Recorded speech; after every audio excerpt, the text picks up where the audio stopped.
कौन कहता है कि आसमान में सुराख नहीं होता, कभी एक पत्थर तो तबीयत से उछाला होता। नमस्कार, प्राइम टाइम में आपका स्वागत है। मैं हूं साक्षी सभरवाल। लगातार अस्थिरता के दौर से गुजर रहे जम्मू कश्मीर में आज एक ठहराव सा नजर आने लगा है। भले ही आज जम्मू कश्मीर में लोगों की चुनी हुई सरकार नहीं है, पर इस प्रदेश को जिस प्रकार से केंद्र सरकार ने संभाला है वो वाकई ही काबिले तारीफ है। क्योंकि धारा 370 और 35A के हटने के बाद ऐसे कयास लगाए जा रहे थे कि जम्मू कश्मीर में कोई बड़ा विद्रोह हो सकता है, लेकिन केंद्र की सख्ती, राज्यपाल शासन और अब उपराज्यपाल प्रशासन में धीरे धीरे सब कुछ फिर से सामान्य होता हुआ दिखाई दे रहा है। क्योंकि 1986 के बाद आज जम्मू कश्मीर उस ऐतिहासिक क्षण का गवाह बना है जिसकी कल्पना मात्र करना मुश्किल था।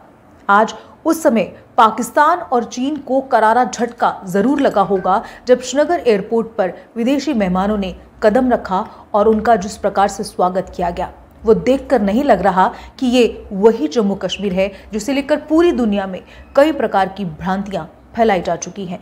भले ही ये G20 समिट कश्मीर में हो रहा है, लेकिन पूरे प्रदेश की परंपराओं के साथ इन विदेशी डेलीगेट्स का स्वागत हुआ है और उनके सर की शान डोगरा पगड़ी बनी।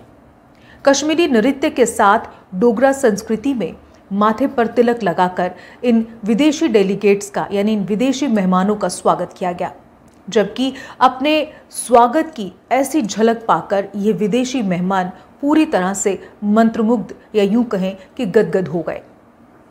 श्रीनगर में डल झील के किनारे शेर कश्मीर इंटरनेशनल कन्वेंशन सेंटर में इस G20 बैठक का आयोजन अपने आप में एक बड़ी बात है, जबकि इसमें विभिन्न देशों के 60 से ज़्यादा प्रतिनिधि जो हैं वो हिस्सा ले रहे हैं, शामिल हो रहे हैं।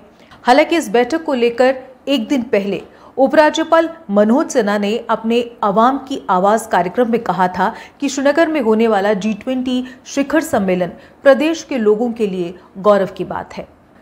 केंद्र शासित प्रदेश के 13 मिलियन लोगों के लिए ये आयोजन अमूल्य संस्कृति, विरासत, पर्यटन और गर्मजोशी से भरे आतिथ्य का प्रदर्शन करने का ऐतिहासिक अवसर है, जबकि आज उन्हीं के शब्दों को हूबहू जमीन पर उतारा भी गया। इस G20 बैठक के पहले दिन दोपहर बाद प्रतिनिधियों का यहां शेर कश्मीर इंटरनेशनल कन्वेंशन सेंटर में आगमन हुआ और शाम को सांस्कृतिक कार्यक्रमों से उनका स्वागत हुआ। क्राफ्ट बाजार में स्थानीय उत्पादों की प्रदर्शनी को देख वे मंत्रमुग्ध हो गए। जबकि अगर इनके कल के कार्यक्रम की बात की जाए तो कल आर्थिक विकास व सांस्कृतिक संरक्षण के लिए फिल्म पर्यटन विषय पर सत्र होगा, जिसका उद्देश्य फिल्म पर्यटन को बढ़ावा देना होगा। क्योंकि आतंकवाद के दौर ने फिल्म निर्माताओं को कश्मीर से मुंह मोड़ने के लिए मजबूर कर दिया था। यहां तक कि कश्मीर में सिनेमा हॉल तक बंद हो चुके थे, जिन्हें अब धीरे धीरे खोला जा रहा है और कश्मीर में हालात सामान्य होने के साथ ही सरकार के प्रयासों से फिल्म निर्माता भी कश्मीर में फिर आने लगे हैं। क्योंकि हाल ही में हुई कुछ फिल्मों की शूटिंग ने कश्मीर की शांति हो फिर से बयां किया है और यही कारण है कि फिल्मों की शूटिंग फिर शुरू हो चुकी है। वहीं कल G20 बैठक में इको टूरिज्म पर भी एक अलग से सत्र होगा, जबकि मात्र बैठ के ही नहीं करेंगे बल्कि G20 में शामिल होने वाले विदेशी मेहमान परी महल, चश्मे शाही और मुगल गार्डन की खूबसूरती को भी जरूर निहारेंगे। इसके साथ ही वो पोलो व्यू मार्केट को भी देखेंगे, जिसका हाल ही में जीर्णोद्धार किया गया है। सरकार को इस G20 समिट से न सिर्फ कश्मीर की शांति बहाली का संदेश देने का दुनिया को मौका मिला है, बल्कि उससे उम्मीद है कि इससे जम्मू कश्मीर में पर्यटन, एडवेंचर, फिल्म और इको टूरिज्म को बढ़ावा मिलेगा, जो इस प्रदेश की आर्थिक रीढ़ बनेगा। जबकि इससे स्थानीय युवाओं के लिए अवसरों के कई रास्ते खुलेंगे। हालांकि कई देश कश्मीर में हो रहे इस G20 समिट को पचा नहीं पा रहे हैं। इस G20 समिट में 20 सदस्य देशों में से 17 देशों के प्रतिनिधि ही शामिल हो रहे हैं। इसके अलावा मित्र देशों की अगर बात की जाए तो मित्र देशों के भी 8 प्रतिनिधि शामिल हुए हैं, जबकि G20 के सदस्य देश जो हैं उनमें से सिर्फ चीन, तुर्की और सऊदी अरब ने इस G20 कार्यक्रम से दूरी बनाई हुई है। जबकि चीन की अगर बात करें तो चीन ने अरुणाचल प्रदेश में हुए G20 सम्मेलन से भी दूरी बनाई थी, आपको याद होगा। इसके अलावा अगर तुर्की की बात करें तो तुर्की भी पाकिस्तान के रुख के कारण कश्मीर में हो रहे इस G20 समिट में शामिल नहीं हो रहा है। बावजूद इसके कि G20 भारत में चल रहा है, भारत सरकार जो संदेश दुनिया को देना चाहती थी वो उसमें कामयाब होती भी पूरी तरह से दिखाई दे रही है, क्योंकि G20 समिट जम्मू कश्मीर में आर्थिक रूप से सक्षम बनाने में भी मददगार होगा। लेकिन ये सब कुछ इतना आसान भी नहीं था जितना कि हम उसे समझ रहे थे।